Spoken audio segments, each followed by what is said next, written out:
the little known and little in size titular character of Marvel's upcoming film Ant-Man receives his first ongoing series as Marvel attempts to make the hero Scott Lang relevant in the comic book Zeitgeist. Let's see how that turned out in this amigo's eyes.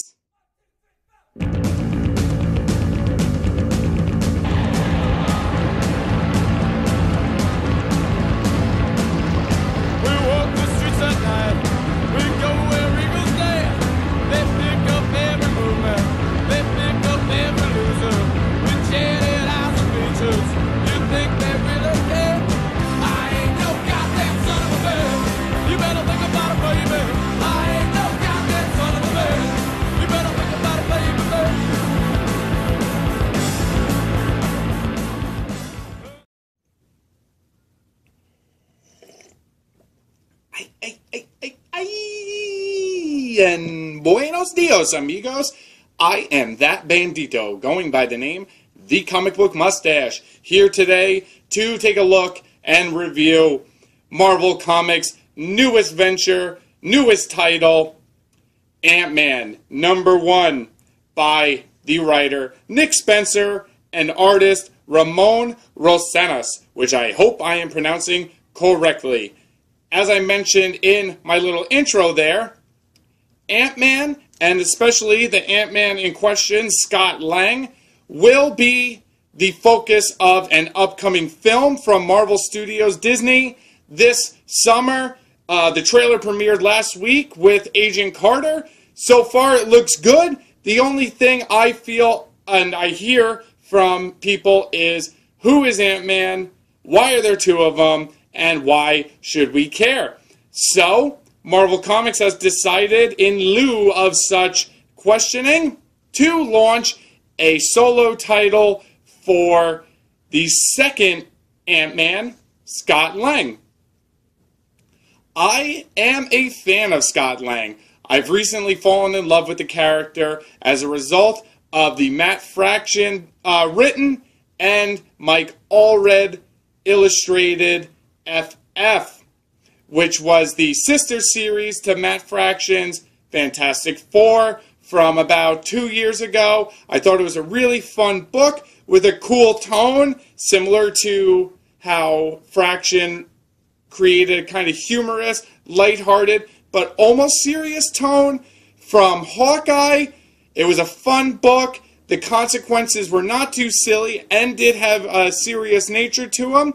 Scott Lang was the hero and leader of that rendition of the Fantastic Four, and I really enjoyed reading about that character month to month and started to care and become interested in Scott Lang. Previous to that, I really had no interest. I didn't like Robert Kirkman's run on the Irredeemable Ant-Man, which I think was where Scott Lang was introduced, even though it was about another Ant-Man called Eric O'Grady, and I understand how a bit of skepticism could be there for anyone who is thinking, why should we care about an Ant-Man film as well as an Ant-Man title?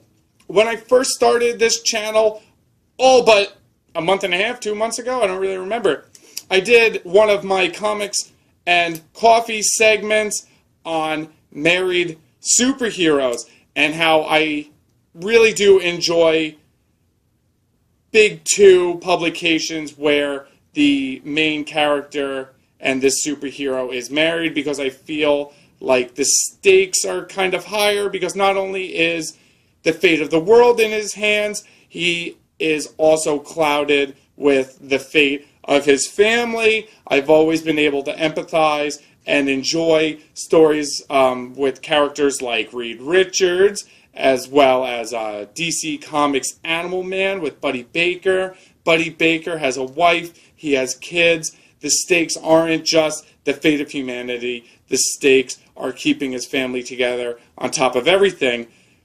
If you're a married man or a family man, you know raising a family and having a successful marriage is difficult enough as it is, and I could only imagine how it would be if some sort of crazy supervillain was trying to destroy Manhattan, and you also had to take care of your daughter's homework and make sure everyone was in bed by 9 o'clock and have a success at marriage. So those are some of the reasons that I also fell in love with Scott Lang. He has a daughter. He cares very much about her. The thing that really got him to become a superhero to begin with was trying to save his daughter's life. He was a convict, committing minor crimes here and there, breaking into places because he's a genius computer expert. That got him in the slammer for a couple of years, and when he got out, he found out that his daughter had some sort of horrible cancer that was life-threatening and that she would die unless he found a cure from a specific doctor. And in order to do that, he stole Hank Pym, the original Ant-Man and one of the founding Avengers, his suit, which allows him to shrink to the proportion of an ant, as well as retain the strength and proportions of himself, even though he's a little bitty guy.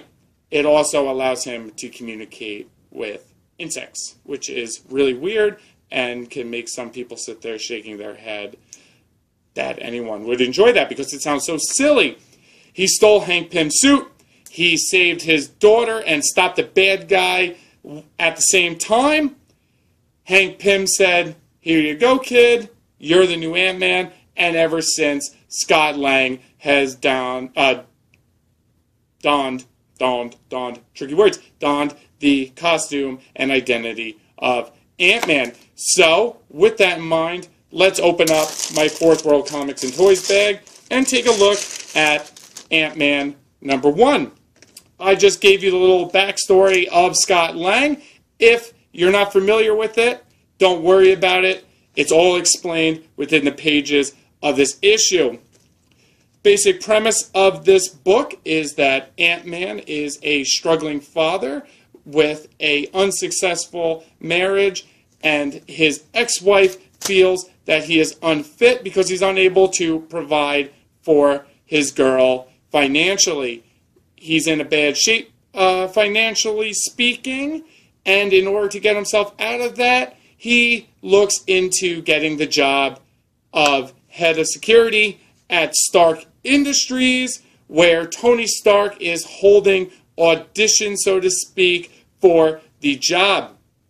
He's up against some competition, and I got to see some other smaller characters that I happen to really enjoy, including Prodigy, who I fell in love with during the most recent Young Avengers run by Kieran Gillen and Jamie McKelvey, as well as the new Beetle. She's a really cool character that I really liked from another series by the Ant-Man scribe Nick Spencer called Superior Foes of Spider-Man. There's going to be some mild spoilers here, nothing too big because it really is just to tell you the premise of where the series will be going after this issue. The auditions are held. Tony asks all of the candidates to try and hack some sort of computer code that he has in his existing security system. No one's able to do it. They're supposed to go back the next day. And instead of going back the next day, Scott Lang decides to cheat a little bit, shrinks himself down to the size of an ant, grabs an ant, flies on over to Tony Stark's apartment, breaks in, figures out the code by stealing the information from Tony himself. A bunch of congratulation balloons pop up, and we find out that was the real test, and Scott Lang won the job. This is the part of the issue that I kind of didn't like.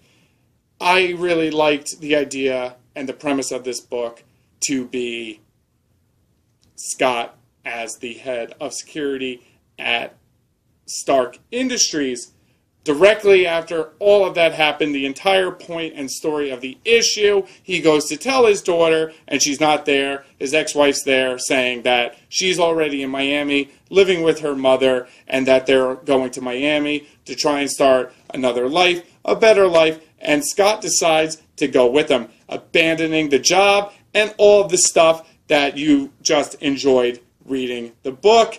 That was a bit of a letdown. I like Scott Lang enough to stick with the series for its upcoming issue to see where this we're going on Miami, starting a new kind of story takes off and what that's all about. Hopefully it will be as fun as what we got in this, and it basically just wasn't what I was expecting. I was excited for one thing, got it for almost all of the issue, and then it turned around within the last 2-3 pages.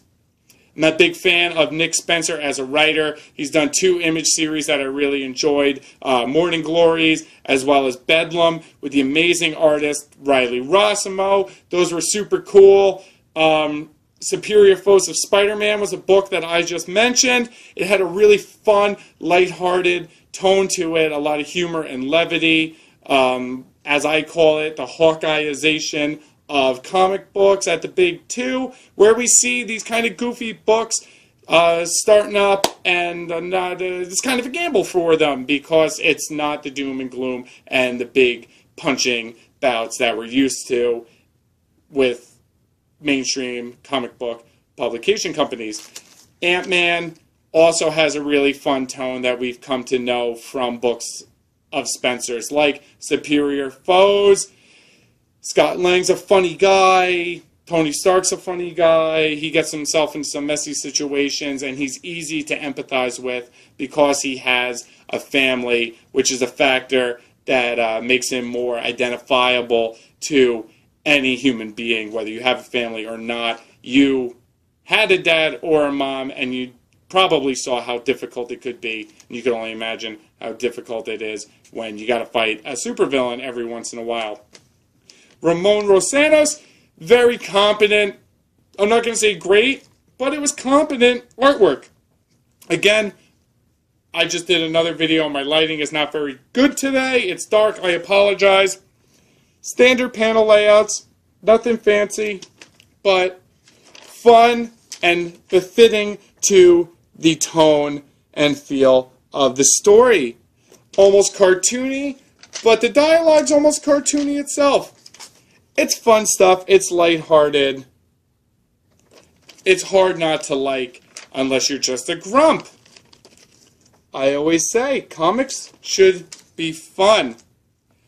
When thinking about a rating to give it, I was struck by 2 factors and deducted points based on them. 1 point was deducted because I enjoyed the premise of Lang becoming the head of Tony's security so much, and was very disappointed to see that all of that was wiped clean by the end of the issue. So, -1. And -2, it's not really a factor of the art or the content or the writing. This is a factor of the greed of a comic book publication company. I'm not sure how long this book was, but it definitely wasn't long enough to justify a $4.99 price tag. If I wasn't going to review this book and didn't feel that it was a relevant book, seeing as how the Ant-Man trailer was released last week and the film will be coming, I wouldn't have spent my hard-earned dollars on it. It's a whole extra $2 than the average price of a comic book, and you didn't get a hell of a lot more for those extra $2. So, with that in mind, I unfortunately had to deduct some points. Only one of those points was deducted for reasons of story or art or anything having to do with the creators of the title, which is unfortunate, but I grant this book the rating of 3 sombreros, which ain't that bad.